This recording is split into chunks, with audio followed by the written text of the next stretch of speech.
রাতের অন্ধকারে দেশের সীমানা পেরিয়ে কি ঢুকছে এবং কি বেরোচ্ছে জানেন কি?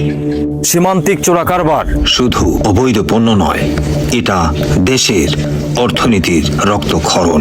প্রতি বছর সরকার হারায় কোটি কোটি টাকার রাজস্ব।